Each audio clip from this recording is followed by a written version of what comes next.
ബാലിന്റെയും ഗോമതിയുടെയും നാളത്തെ നല്ലൊരു കഥ കേട്ടാലോ? അങ്ങനെ നാളത്തെ കഥയില് മീനാക്ഷി ഓഫീസിലേക്ക് പോകാനായിട്ട് ഒരുങ്ങുവാണ്. അങ്ങനെ ഒരുങ്ങി ആഹാരം കഴിക്കാൻ വന്നു കഴിഞ്ഞപ്പോ ബ്രേക്ക്ഫാസ്റ്റ് ടേബിളിലില്ല. ഗോമതി പറയുകയും ചെയ്തു ബ്രേക്ക്ഫാസ്റ്റ് ടേബിളിൽ എടുത്തു വെച്ചിട്ടുണ്ടെന്ന്. മീനാക്ഷി കാസറോള് തുറന്നു നോക്കിയപ്പോ അതിനകത്തൊന്നുമില്ല. മീനാക്ഷി എന്നിട്ട് ചോദിച്ചു, അമ്മേ അമ്മ എവിടെയാ ബ്രേക്ക്ഫാസ്റ്റ് എടുത്തു വെച്ചിട്ടുണ്ടെന്ന് പറഞ്ഞേ. അത് മോളെ ഞാൻ ആ കാസറോളിനകത്ത് ഡൈനിങ് ടേബിളെ വെച്ചിട്ടുണ്ടെന്ന് പറഞ്ഞു. ദേ അമ്മ വല്ല സ്വപ്നം കണ്ടോ? അവിടെ ഒന്നും ഇല്ല എന്ന് പറയാണ്. ഒന്നുമില്ലേ? നീ എന്താ മീനു പറയണേ? നിന്റെ കണ്ണ് എവിടെയാ എന്നും പറഞ്ഞുകൊണ്ട് ഗോമതി അങ്ങോട്ട് വന്നു. ഗോമതി വന്ന് കാസറോള് തുറന്നു നോക്കുമ്പോ അതിനകത്തൊന്നുമില്ല. അന്ന് മീനാക്ഷിക്ക് നേരത്തെ പോണായിരുന്നു. പക്ഷെ സുകന്യ മാന്യമായിട്ട് അത് എടുത്തുകൊണ്ട് പോയി കഴിക്കുന്നുണ്ടെന്നുള്ള കാര്യം ഇവർക്ക് അറിയത്തുണ്ടായിരുന്നില്ല. സുകന്യ ആ ബ്രേക്ക്ഫാസ്റ്റ് എടുത്തുകൊണ്ട് പോയി മുറിയിൽ പോയിരുന്ന് കഴിക്കുകയാണ്. അപ്പോഴേക്കും മിത്ര അങ്ങോട്ട് വന്നു. മിത്ര വന്നു കഴിഞ്ഞപ്പോ ഗോമതി ചോദിച്ചു, മിത്രേ നീ ഇവിടെ ഇരുന്ന് ആഹാരം എടുത്ത് കഴിച്ചോന്ന് ചോദിക്കുക. ആഹാരോ? അതെ, മീനുവിന് വേണ്ടിയിട്ട് ഞാൻ രാവിലെ ബ്രേക്ക്ഫാസ്റ്റ് തയ്യാറാക്കിയത്. അപ്പൊ മീനുവിന് നേരത്തെ പോണെന്ന് പറഞ്ഞോണ്ടാ. അല്ല അത് കണ്ടില്ല എന്ന് പറയണം. അപ്പോഴേക്കും മിത്ര പറഞ്ഞു, ഞാനെടുത്ത് കഴിച്ചില്ല അപ്പച്ചി എന്ന് പറയണം. അപ്പൊ പിന്നെ ഇത് എവിടെ പോയി? ഞാൻ ഉണ്ടാക്കി വെച്ചാന്ന് പറയണം. സംശയമായി. അങ്ങനെ സംസാരിച്ചുകൊണ്ടിരിക്കുന്ന സമയത്ത് ബ്രേക്ക്ഫാസ്റ്റ് ഒക്കെ കഴിച്ച് ഏമ്പൊക്കം വിട്ട് സുകന്യ അങ്ങോട്ടേക്ക് വരുന്നേ. സുകന്യയുടെ കയ്യിൽ പ്ലേറ്റും ഇതെല്ലാം കണ്ടു കഴിഞ്ഞപ്പോ തന്നെ അവർക്ക് മനസ്സിലായി സുകന്യ കഴിച്ചെന്നുള്ള കാര്യം. അപ്പോഴേക്കും മിത്ര ചോദിച്ചു, അല്ല സുകന്യേച്ചിയാണോ ഇവിടെ ഇരുന്ന് ആഹാരം എടുത്ത് കഴിച്ചതെന്ന് ചോദിച്ചു. അതെന്താ ഡൈനിങ് ടേബിളിൽ വെച്ചിരുന്ന സാധനം എടുത്ത് കഴിക്കാൻ പാടില്ലേ? കഴിക്കാനല്ലേ ഉണ്ടാക്കി വെച്ചിരുന്നേന്ന് ചോദിച്ചു. അതെ, അമ്മ മീനാക്ഷി അടുത്തേക്ക് വേണ്ടിയിട്ട് ഉണ്ടാക്കി വെച്ച. അതെന്താ ഒരാൾക്ക് മാത്രം ഇവിടെ ആഹാരം കഴിക്കാൻ പാടുള്ളോ? അതുകൊണ്ടല്ല, ഇന്ന് മീനാക്ഷി അടുത്തേക്ക് നേരത്തെ ഓഫീസിൽ പോണായിരുന്നു. അതുകൊണ്ട് അപ്പച്ചി തയ്യാറാക്കി വെച്ചിരുന്നാന്ന് പറഞ്ഞു. ഇത് കേട്ട് കഴിഞ്ഞപ്പം സുകന്യക്ക് ഒട്ടും അങ്ങോട്ട് പിടിച്ചില്ല. സുകന്യ പറഞ്ഞു, അതെ മറ്റുള്ളവർക്ക് വെച്ച ആഹാരമൊന്നും എനിക്കെടുത്ത് കഴിക്കേണ്ട കാര്യമില്ല, എന്നോട് എടുത്ത് കഴിച്ചോളാൻ പറഞ്ഞു, ഞാൻ എടുത്ത് കഴിച്ചെന്ന് പറഞ്ഞു. അത് കേട്ടപ്പോ ഗോമതി ചോദിച്ചു, ആര് പറഞ്ഞു? ഗോമതി ചേച്ചി പറഞ്ഞായിരുന്നല്ലോ അവിടെ ഡൈനിങ് ടേബിള് ആഹാരം എടുത്തു വെച്ചിട്ടുണ്ട്, ബ്രേക്ക്ഫാസ്റ്റ് എടുത്തു വെച്ചിട്ടുണ്ട് കഴിച്ചോളാനായിട്ട്. അത് കേട്ടതും മീനാക്ഷി ഗോമതിയോട് ചോദിച്ചു, സത്യമാണോ അമ്മ പറഞ്ഞെന്ന് ചോദിച്ചു. ഞാൻ അങ്ങനെ പറഞ്ഞിട്ടൊന്നുമില്ല, ഞാന് മീനാക്ഷിയോടല്ലേ പറഞ്ഞു എടുത്ത് കഴിച്ചോളാനായിട്ട്. അപ്പോഴേക്കും മിത്ര പറഞ്ഞു, ഓഹോ അപ്പം മീനാക്ഷി അടുത്തേക്ക് കഴിക്കാനുള്ള സാധനമാണ് സുകന്യേച്ചി എടുത്ത് കഴിച്ചല്ലേ? മീനാക്ഷി ചേച്ചിക്ക് നേരത്തെ കാലത്ത് ഓഫീസിൽ പോകണമെന്ന് അറിയത്തില്ലേ? സുകന്യേച്ചിക്ക് ഇത്രയെങ്കിലും ബോധമുണ്ടോ? ഉണ്ടായിരുന്നെങ്കിൽ കുറച്ച് കഴിഞ്ഞിട്ടല്ലേ കഴിക്കോളൂ എന്ന് ചോദിച്ചിട്ട് മിത്രയ്ക്ക് ദേഷ്യം വന്നു. മിത്ര വായി വന്നൊക്കെ അങ്ങോട്ട് പറഞ്ഞു. അപ്പോഴേക്കും സുകന്യ പറഞ്ഞു, അതെ മറ്റുള്ളവർക്ക് വിളമ്പി വെക്കേണ്ട ആഹാരമൊന്നും എടുത്ത് കഴിക്കേണ്ട ഗതികളൊന്നും എനിക്കില്ല എന്ന് പറയണം. പിന്നെ മിത്ര ചോദിച്ചു, പിന്നെന്തിനാ അതെടുത്ത് കഴിച്ചത്? അതെ ഞാൻ കരുതി എനിക്കാന്ന് കരുതി എടുത്ത് കഴിച്ച, അല്ലെങ്കിൽ ഇവിടെ ഡൈനിങ് ടേബിളിൽ എടുത്തു വെച്ചിരിക്കുന്ന ആഹാരം അല്ലെ അതിന് മുകളിൽ എഴുതി വെച്ചിരിക്കണം. ഇത് മീനാക്ഷിക്ക, ഇത് മിത്രയ്ക്കാന്ന് പറഞ്ഞോണ്ട്. അല്ലെങ്കിൽ ഇങ്ങനെ ഇവിടെ ഇരുന്ന് കഴിഞ്ഞിട്ടുണ്ടെങ്കിൽ വിശക്കുന്നവർ വന്ന് ചിലപ്പോൾ എടുത്ത് കഴിക്കൂന്ന് പറഞ്ഞു. ഒട്ടും ഇഷ്ടപ്പെട്ടില്ല മിത്രയ്ക്ക് അങ്ങോട്ട്. മിത്രയ്ക്ക് നല്ല ദേഷ്യം വന്നു. അപ്പോഴേക്കും മീനാക്ഷി പറഞ്ഞു, പോട്ടെ മിത്രേ സാരമില്ല എന്ന് പറയണം. ഗോമതി പറഞ്ഞു, മോളൊരു കാര്യം ചെയ്യാം, നിക്ക് ഞാൻ ഇപ്പൊ തന്നെ വേറെ ഉണ്ടാക്കി തരാന്ന് പറഞ്ഞു. ആ സമയത്ത് മീനാക്ഷി പറഞ്ഞു, വേണ്ടമ്മേ എനിക്കിനി സമയമില്ല, നേരത്തെ പോണം, ഇന്ന് കുറച്ച് ജോലി കൂടുതലുണ്ട്, അതുകൊണ്ടാണ് ഞാൻ നേരത്തെ പോണെന്ന് പറഞ്ഞേ.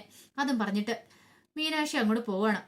ഗോമതിക്ക് സഹിച്ചില്ല. ഗോമതിക്കും മിത്രയ്ക്കും ഒക്കെ ഭയങ്കര വിഷമായി. അപ്പോഴേക്കും മിത്ര പറഞ്ഞ, കണ്ടില്ലേ മീനാക്ഷി ചേച്ചി ആഹാരം കഴിക്കാതെയാ പോന്നേ, ഇപ്പൊ സമാധാനമല്ലോ സുകന്യേച്ചിക്ക്. ഇത്ര പോലും വിശപ്പ് സഹിക്കാൻ പറ്റില്ലല്ലേ എന്ന് ചോദിക്കുക. അതെ വിശപ്പ് സഹിക്കാതിരിക്കാൻ പാകത്തിന് കൊക്കപ്പുഴൊന്നും എന്റെ വയറ്റില്ല, നീ കൂടുതൽ എന്നെ പഠിപ്പിക്കാൻ വരണ്ടെന്ന് പറഞ്ഞു. ഗോമതി പറഞ്ഞു, ഒന്ന് നിർത്തുന്നുണ്ടോ? സുകന്യെ നിന്നെ കുറ്റപ്പെടുത്തി പറഞ്ഞല്ല മിത്ര, എന്താന്ന് വെച്ചാല് അവൾക്ക് നേരത്തെ പോണമെന്ന് പറഞ്ഞോണ്ടാ ഞാൻ നേരത്തെ ബ്രേക്ക്ഫാസ്റ്റ് ഉണ്ടാക്കിയത്. നമുക്ക് എല്ലാവർക്കും വേണ്ടിയിട്ട് ഞാൻ ഉണ്ടാക്കാൻ തുടങ്ങുന്നുണ്ടായിരുന്നുള്ളൂ. അത് കേട്ടപ്പോ സുകന്യക്ക് ഒട്ടും അങ്ങോട്ട് ഇഷ്ടപ്പെടില്ല. സുകന്യ ദേഷ്യപ്പെട്ട് ആ പ്ലേറ്റ് അവിടെ കൊണ്ടുവച്ചിട്ട് അങ്ങോട്ട് പോവാണ്. മിത്ര ഗോമതിയോട് പറഞ്ഞു, ദേ അപ്പച്ചി ഒരു കാര്യം ഞാൻ പറഞ്ഞേക്കാം, ഇത് ഇങ്ങനെ വളം വെച്ച് കൊടുത്തിട്ട് കാര്യമില്ല. ഇപ്പൊ തന്നെ കണ്ടില്ലേ കഴിച്ചു കഴിഞ്ഞിട്ട് ആ പ്ലേറ്റ് പോലും അവിടെ ഇട്ടിട്ടാ പോന്നെ. ഇതൊക്കെ ആര് കഴി വെക്കുമെന്ന് ഓർത്തിട്ടാ ഇങ്ങനെ പഠിപ്പിച്ചിട്ടുണ്ടല്ലോ, നമ്മൾ എല്ലാ ജോലികളും ചെയ്ത് കൊടുക്കേണ്ടതായിട്ട് വരുമെന്ന് പറഞ്ഞു. ആ സമയം സുകന്യ പോയിട്ട് ഇങ്ങനെ തീരുമാനിച്ചു, ഇവൾക്കൊട്ടൊരു പണി കൊടുക്കണമല്ലോ ഈ മിത്രക്കിട്ട്, ഇവള് കുറച്ച് കൂടുന്നുണ്ട്, ഇവൾക്ക് അഹങ്കാരം കുറച്ച് കൂടുതലാ എന്നൊക്കെ വിചാരിച്ചു. പിന്നീട് സുകന്യ ഇങ്ങനെ പണി കൊടുക്കാൻ നോക്കിയിരിക്കുകയാണ്. അപ്പോഴാണ് മിത്ര തന്റെ പ്രാക്ടീസിന് വന്ന് ഷൂ ഒക്കെ കഴുകിക്കൊണ്ട് അവിടെ വെക്കുന്നുണ്ട്. ഓഹോ അവൾ ഷൂസ് ഒക്കെ കഴുകിക്കൊണ്ട് വെക്കുക, അങ്ങനെയാണ് ഒരു പണി കൊടുത്തിട്ട് തന്നെ കാര്യം എന്നൊക്കെ വിചാരിച്ചു. പിന്നീട് മിത്ര അങ്ങോട്ട് പോയ സമയത്ത് സുകന്യ അടുക്കളയിൽ പോയി നല്ല മൂർച്ചയുള്ളൊരു കത്തി എടുത്തോണ്ട് വന്നു. ആരെങ്കിലും നോക്കുന്നുണ്ടോ എന്നൊക്കെ നോക്കി ചുറ്റും, ആരും നോക്കുന്നില്ല.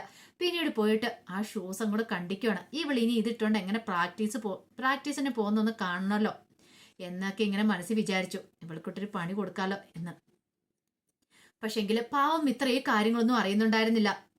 കുറച്ച് സമയം കഴിഞ്ഞ് കഴിഞ്ഞപ്പോ മിത്ര അങ്ങോട്ട് വന്നു. പ്രാക്ടീസിന് പോകാനായിട്ടൊക്കെ ഷൂ എടുത്തിടുവാണ്. ആ സമയത്താണ് മിത്ര ആ കാഴ്ച കാണുന്നത്. തന്റെ ഷൂവ് കീറി മുറിച്ച് വെച്ചിരിക്കുന്നത്. ഇതെന്താ സംഭവിച്ചതെന്ന് അറിയത്തില്ല. മിത്ര പെട്ടെന്ന് ഗോമതിയോട് ചോദിച്ചു. ഗോമതി പറഞ്ഞു, എനിക്കറിയത്തില്ല മോളെ, ഇതെന്താ സംഭവിച്ചതെന്ന് എനിക്ക് അറിയില്ല എന്ന് പറഞ്ഞു.